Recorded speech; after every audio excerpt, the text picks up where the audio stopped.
오늘 우리에게 주신 하나님의 말씀 보겠습니다. 하나님의 말씀은 데살로니가 전서 1장 1절부터 5절 말씀입니다. 우리 한 목소리로 같이 읽도록 하겠습니다. 시작.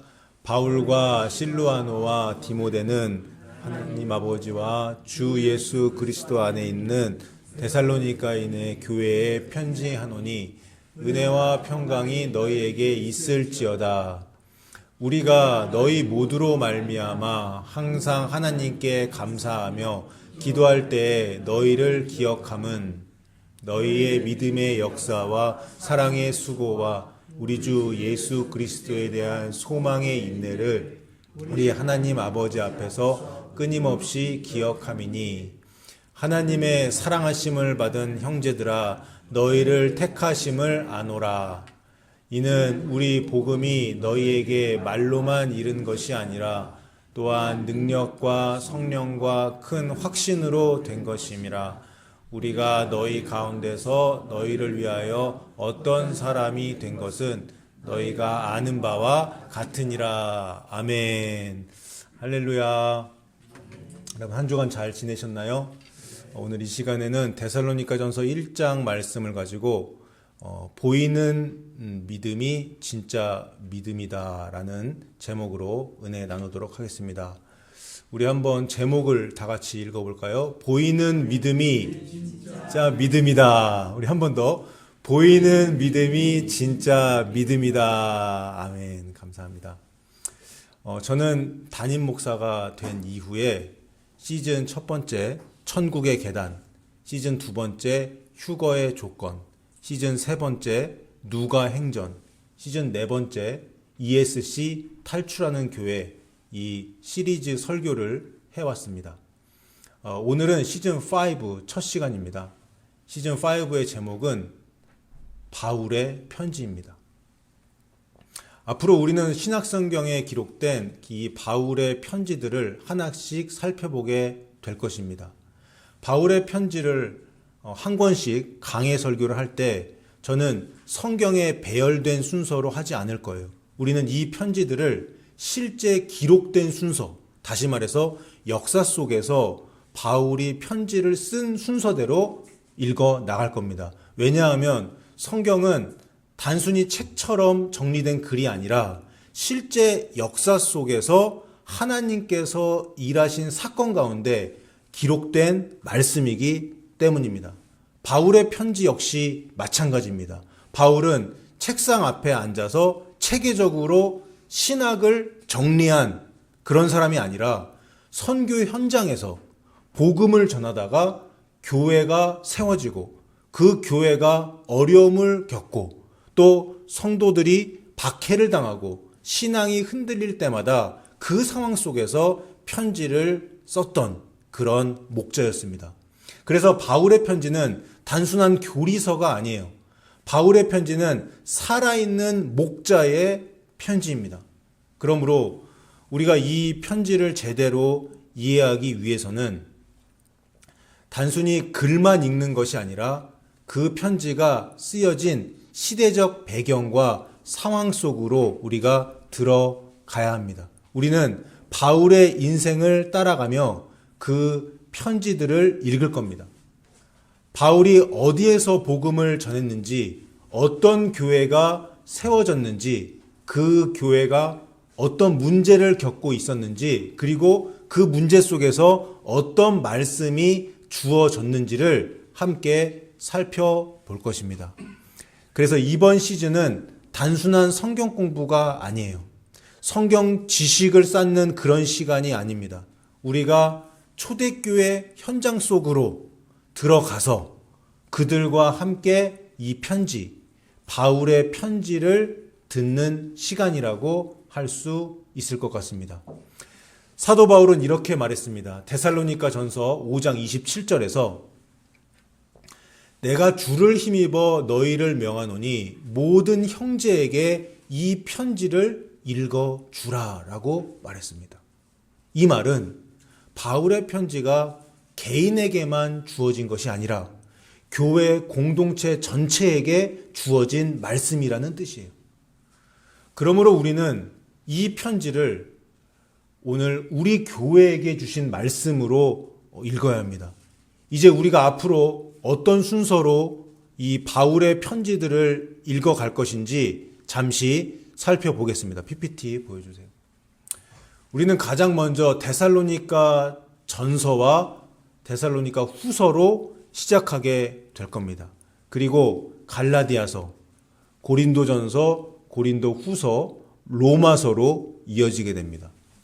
그 다음에는 바울이 감옥에서 기록한 이 옥중 서신들인 골로새서와 빌레몬서, 에베소서, 빌립보서 그렇게 살펴보게 될 거고요. 그리고 마지막으로 디모데전서, 디도서, 그리고 바울의 마지막 편지인 디모데 후서로 이 시리즈를 마치게 될 것입니다.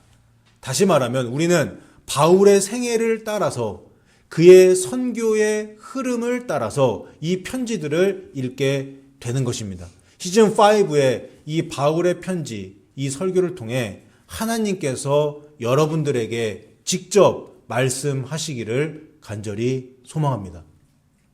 바울의 편지들이 그 당시 초대교회들에게 보낸 편지이면서 동시에 마지막 세대인 우리 미주세안 교회에게 보내는 편지가 되기를 간절히 소망합니다. 그래서 이 편지를 읽고 귀로 듣고 또 마음에 새겨서 주님 다시 오심을 준비하는 저 여러분 되시기를 주님의 이름으로 축원합니다. 그러면 이제 오늘 우리가 살펴보게 될 첫 번째 편지 데살로니가 전서를 보겠습니다. 이 편지는 바울의 두 번째 선교 여행 중에 기록된 편지입니다. 바울은 실라와 디모데와 함께 선교 여행을 하다가 마게도냐 사람의 그 환상을 보고 유럽 땅으로 건너가게 됩니다. 그들은 빌립보에서 복음을 전했고 그곳에서 감옥에 갇히는 일도 겪었습니다. 그 이후에 바울은 데살로니가라는 도시에 들어가게 됩니다. 지금 데살로니가 그리스에 있죠. 데살로니가는 당시 로마 제국에서 매우 중요한 도시였습니다. 데살로니가 도시에는 에그나티아라는 이 큰 길이 있었는데 그 길을 지나가던 도시 중에 하나가 그 데살로니가였고 그리고 이 도시는 교통의 중심지였습니다. 바울은 그곳 회당에서 여러 안식일 동안 복음을 전했습니다. 어떤 사람들은 그 말씀을 받아들였고 그렇게 해서 데살로니가 교회가 그 도시에 세워지게 됩니다. 그러나 그 교회가 세워진 지 얼마 되지 않아서 박해를 받게 돼요. 그 교회가 박해를 받게 되는데 유대인들이 소동을 일으키며 바울을 공격했습니다. 그리고 결국 바울은 그 도시를, 그 데살로니가라는 도시를 급히 떠나게 됩니다. 이제 막 태어난 이 교회를 뒤로하고 떠나야 했던 이 바울의 심정은 어땠을까요? 바울은 그 교회를 향한 염려를 내려놓을 수 없었습니다. 그래서 바울은 거기를 떠나서 고린도에 머물면서 데살로니가 교회의 그 소식을 듣게 됩니다. 그 소식을 바탕으로 이 편지, 데살로니가 전서라는 이 편지를 쓰게 됩니다. 그러므로 데살로니가 전서는 단순한 교리 설명을 하는 편지가 아니에요. 박해 속에 있던 교회를 향한 바울의 위로의 편지입니다. 그리고 동시에 신앙을 붙들어주는 그런 편지가 됩니다. 특히 데살로니가 전서는 예수 그리스도에 대한 재림의 소망, 이것을 강조합니다. 저도 지금까지 휴거, 재림의 복음을 외치면서 데살로니가 전서 4장에 나온 휴거에 관한 직접적인 그런 말씀 여러 번 드렸죠. 환난 속에서 살아가는 성도들에게 가장 큰 힘과 위로는 다시 오실 주님에 대한 소망입니다. 여러분 믿습니까? 이제 우리는 이 편지를 단순히 과거의 편지로 읽는 것이 아니라 오늘 우리에게 주신 말씀으로 읽으려고 합니다. 초대교회 그리고 초신자들로 이루어졌던 데살로니가 교회가 겪었던 환난과 그 질문이 마지막 세대를 살아가는 우리에게도 동일하게 적용되기 때문이에요. 그러므로 우리는 이 말씀을 통해서 초대교회 성도들과 같은 자리에서 같은 말씀을 듣고 같은 은혜를 누리게 될 줄로 믿습니다. 자, 이제 본론으로 들어가겠습니다.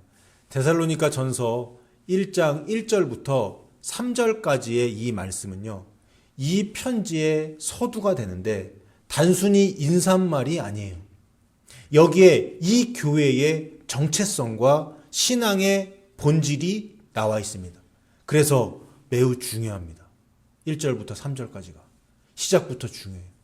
바울은 먼저 1절에서 바울과 실루아노와 디모데는 하나님 아버지와 주 예수 그리스도 안에 있는 데살로니가인의 교회에 편지하노니 은혜와 평강이 너희에게 있을지어다, 이렇게 편지를 시작합니다. 여기서 우리가 먼저 주목해야 할 것은 하나님 아버지와 주 예수 그리스도 안에 있는 교회라는 이 표현이에요. 그리스도 안에 있는 존재, 그리고 이 교회가 하나님 안에 들어와 있는 그런 교회라는 그런 뜻입니다. 하나님 안에 있는 공동체였고, 이 교회, 데살로니가 교회의 정체성은 오늘 우리에게도 적용이 됩니다. 우리는 이 말씀을, 이 부분을 읽을 때 하나님 아버지와 주 예수 그리스도 안에 있는 미주세한 교회에 편지하노니 이렇게 읽어야 할 줄로 믿습니다. 바울은 이어서 2절에서 우리가 너희 모두로 말미암아 항상 하나님께 감사하며 기도할 때에 너희를 기억함은, 이렇게 나와 있어요. 여기서 항상이라는 표현과 기억하다라는 동사는 바울의 마음을 지금 표현해 줍니다. 어떤 마음이에요? 목자의 마음이에요. 바울은 그 교회와 그 성도들을 잊지 않았습니다. 몸은 비록 지금 그 도시를 떠나 있지만 마음은 거기 가 있는 거예요. 떠나지 않았어요. 그는 계속해서 그들을 위해 고린도에 와서도 기도하고 있었습니다.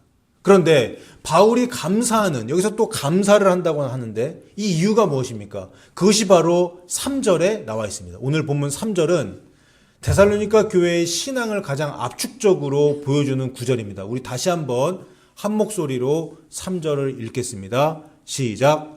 너희의 믿음의 역사와 사랑의 수고와 우리 주 예수 그리스도에 대한 소망의 인내를 우리 하나님 아버지 앞에서 끊임없이 기억함이니. 아멘. 여기 3절을 보시면 믿음, 소망, 사랑이 나오죠.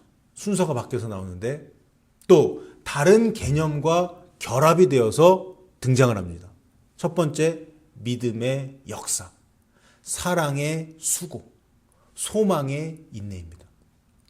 여기서 중요한 것은 이 세 가지가 단순한 나열이 아니라 내면과 외면이 연결된 그런 구조라는 거예요.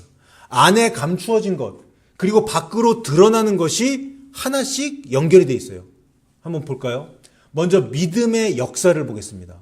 여기서 역사라고 번역된 헬라어는 에르곤이라고 하는데 이 단어는 단순한 행위가 아닙니다. 그럼 뭘까요? 실제로 나타나는 행동, 그리고 어떠한 것에 대한 결과를 의미합니다. 즉, 믿음은 단순히 마음속에 있는 생각이나 고백으로 끝나는 것이 아니라 반드시 밖으로 드러나는 행동으로 나타나야 된다는 뜻이에요. 진짜 믿음은 행함이 따르는 믿음이라는 것이죠. 여러분 믿습니까?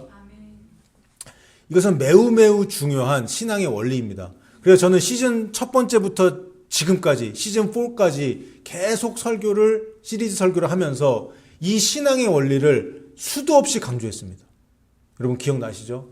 휴거 강조했던 것과 비슷한 수준으로 믿음과 행함의 관계를 강조해 왔습니다. 그러면서 가장 많이 인용했던 말씀이 바로 마태복음 7장 21절 예수님의 말씀이죠. 우리 함께 읽겠습니다. 시작.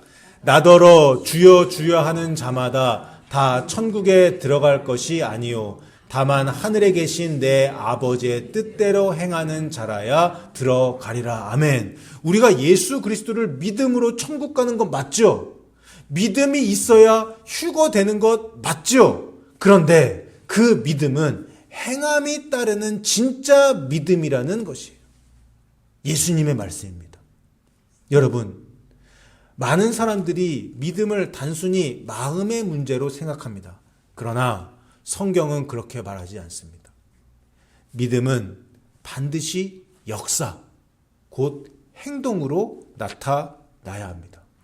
예수님의 친동생이었던 야고보는 야고보서 2장 26절에서 영혼 없는 몸이 죽은 것 같이 행함이 없는 믿음은 죽은 것이니라 라고 말씀합니다.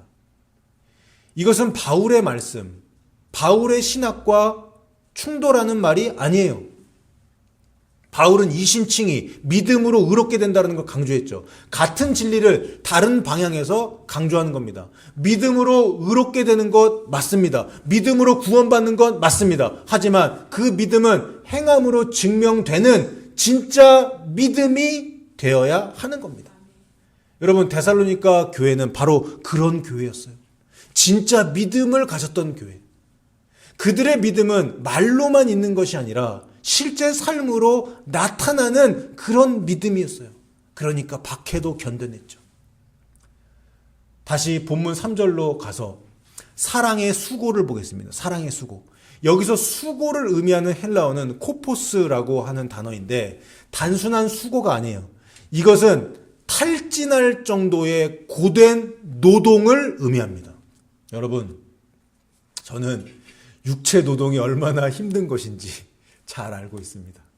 히브리 노예들이 어떤 노동에 시달렸는지 저는 상상이 됩니다. 여러분, 여기서도 강조되는 것이 사랑은 감정만이 아니라 희생을 동반하는 행동이라는 사실이에요.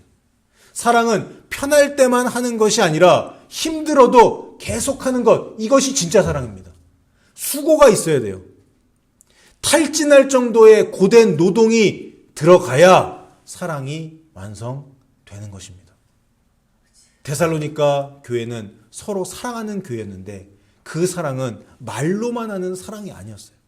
실제로 수고하는 사랑이었습니다. 이 두 번째 부분에서도 내면의 작용인 사랑과 밖으로 드러나는 이 수고와 희생이 이어져 있습니다. 마지막으로 소망의 인내를 보겠습니다. 여기서 인내로 번역된 단어는 후포모네라는 이 헬라어인데 이거는 단순히 참는 것, 단순히 인내하는 것 그런 게 아니에요. 강한 압박과 어떤 박해 속에서도 무너지지 않고 버티는 것을 의미합니다. 그런데 그 인내의 근거가 무엇입니까? 바로 소망이죠. 소망이 있기 때문에 우리는 인내할 수 있는 거죠. 데살로니가 교회는 재림신앙을 가지고 있었습니다. 예수님이 곧 오신다. 예수님이 다시 오신다. 그런 소망이 있었기 때문에 그들은 박해 속에서도 무너지지 않았습니다. 견딜 수 있었어요. 여기서 우리는 매우 중요한 신앙의 구조를 보게 됩니다. 믿음은 행동을 만들어내고 사랑은 수고와 희생을 만들어내고 소망은 인내를 만들어냅니다. 이 세 가지는 신앙의 완전한 구조입니다. 이 구조를 우리가 어디서 볼 수 있어요? 어디서 볼 수 있어요? 고린도전서 13장 13절이죠. 그런즉 믿음, 소망, 사랑 이 세 가지는 항상 있을 것인데 그 중에서 제일은 사랑이라. 데살로니가 전서라는 이 편지의 서두에서 우리는 데살로니가 교인들, 초신자들이 어떠한 삶을 살았는지 그들의 믿음과 소망과 사랑이 무엇이었는지를 알 수 있습니다. 믿음은 역사로, 사랑은 수고로, 소망은 인내로 나타났습니다. 그리고 바울은 이것을 하나님 아버지 앞에 끊임없이 기억한다. 하나님 아버지 앞에서 계속 기억한다라고 말합니다. 이것은 단순히 바울이 기억한다라는 의미가 아니라 하나님 앞에서 인정받는 그런 신앙이라는 뜻이에요. 다시 말해 데살로니가 교회의 신앙은 사람 앞에서가 아니라 하나님 앞에서 진짜였다는 의미입니다. 그러므로 우리는 이 말씀을 통해 우리 자신을 돌아보아야 합니다. 우리의 믿음은 역사로, 행함으로 나타나고 있는가? 우리의 사랑은 수고와 희생으로 나타나고 있는가? 우리의 소망은 인내로 나타나고 있는가? 이 부분을 점검해야 합니다. 그리고 이 말씀은 단순히 데살로니가 교회에 대한 칭찬이 아니라 오늘 우리에게 주시는 하나님의 기준입니다. 하나님의 평가 기준이에요. 하나님이 기뻐하시는 교회, 바로 이런 교회입니다. 믿음이 행동으로 나타나고, 사랑이 희생으로 나타나고, 소망이 인내로 드러나는 교회. 우리 미주세안 교회가 이러한 교회가 되면 좋겠습니다. 자, 이제 4절과 5절 이어서 보겠습니다. 바울은 3절에서 데살로니가 교회의 믿음과 사랑과 소망을 말한 뒤에 그 신앙의 근원을 한 단계 더 깊이 들어가서 설명을 하는데요. 본문 4절에서 바울은 이렇게 말합니다.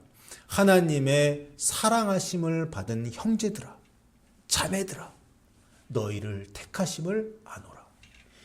바울은 지금 데살로니가 교회의 신앙을 보면서 단순히 너희가 믿음이 좋다라고 말하는 것이 아니에요. 하나님께서 너희를 택하셨다라고 선언합니다. 여러분, 엄청난 선언이에요. 이방인에게 하나님이 택하셨다라는 말을 한 거예요. 여기서 순서를 잘 보셔야 됩니다. 바울은 먼저 3절에서 그들의 믿음의 역사와 사랑의 수고와 소망의 인내를 말했습니다. 그 다음에 4절에서 선택을 말합니다. 다시 말하면 선택이 있기 때문에 열매가 나타난다라는 것이지만 동시에 그 열매를 통해서 선택이 드러난다라는 그런 뜻이기도 합니다. 이 두 개가 상호 보완이 되는 거죠. 선택은 보이지 않지만 선택받은 사람의 삶은 보여요.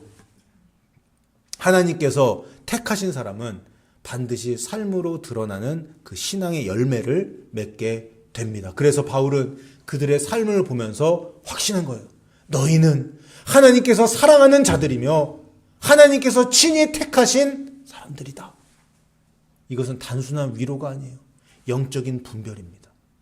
그리고 이어서 5절에서 바울은 그 확신의 근거를 더 구체적으로 설명합니다.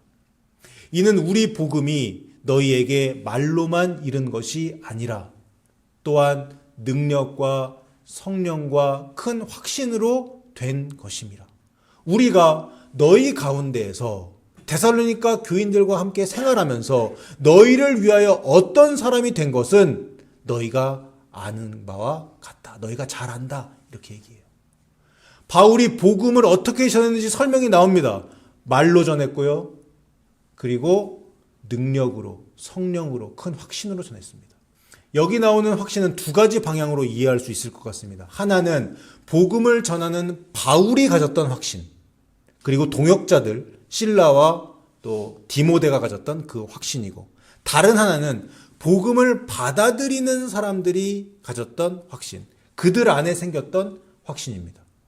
그리고 바울은 여기서 한 가지를 덧붙이는데요. 우리가 너희 가운데서 너희를 위하여 어떤 사람이 된 것은 너희가 아는 바와 같다라고 지금 나와 있죠. 여기서 복음은 말로 전해진 것이 아니라 그들의 삶, 바울과 실라와 디모데의 삶으로 전해졌다라고 여기서 고백하고 있는 겁니다. 데살로니가의 교회를 그들이 세우면서 단순히 설교하고 교회를 세우고 떠난 것이 아니에요. 그들은 그들과 함께 살면서 복음의 삶이 어떤 것인지를 보여주었습니다. 그래서 그 교회가, 데살로니가 교회가 짧은 시간에 깊은 신앙을 가질 수 있었던 겁니다. 사랑하는 미주세안교회 성도 여러분, 이제 말씀을 정리하면서 생각해 보기 원합니다. 여러분들의 삶에 성령님께서 오늘 말씀을 적용시켜 주시기를 간절히 소원합니다. 오늘 본문은요, 데살로니가 교회를 설명하는 말씀처럼 보이지만 사실은 하나님께서 기뻐하시는 교회의 그 모습을 보여주는 말씀이에요. 하나님은 어떠한 교회를 기뻐하시는가? 하나님은 어떠한 사람을 기뻐하시는가? 믿음이 역사로 나타나고, 사랑이 수고로 나타나고, 소망이 인내로 나타나는 삶, 그리고 복음이 말이 아니라 삶으로, 능력으로, 성령으로, 확신으로 이어지는 삶. 그것이 성경이 보여주는 올바른 신앙입니다. 이런 올바른 신앙을 가지시고 데살로니가 교회 성도들처럼 살아가셔서 주님 다시 오시는 그날 모두 들림받고 천국에 입성하는 저 여러분 다 되시기를 주님의 이름으로 축원합니다. 이 시간 찬송가 490장 찬양하겠습니다.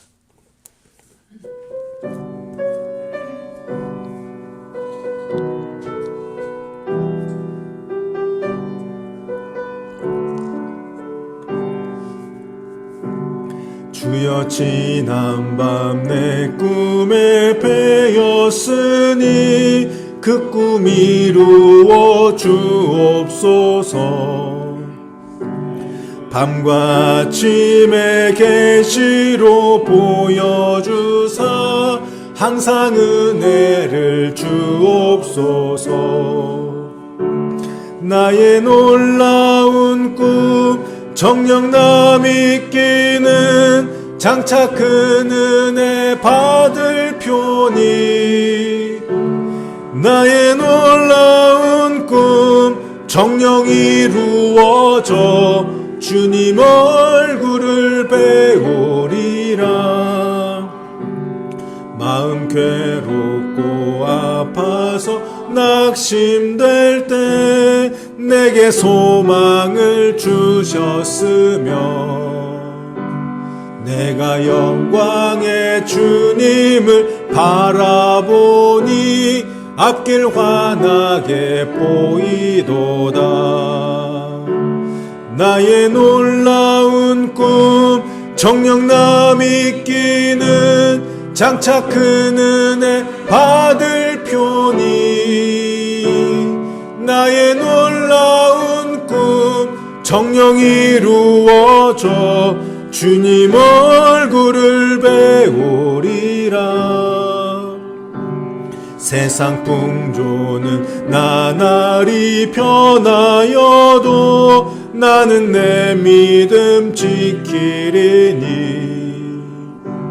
인생 살다가 죽음이 꿈 같으나 오직 내 꿈은 참되리라.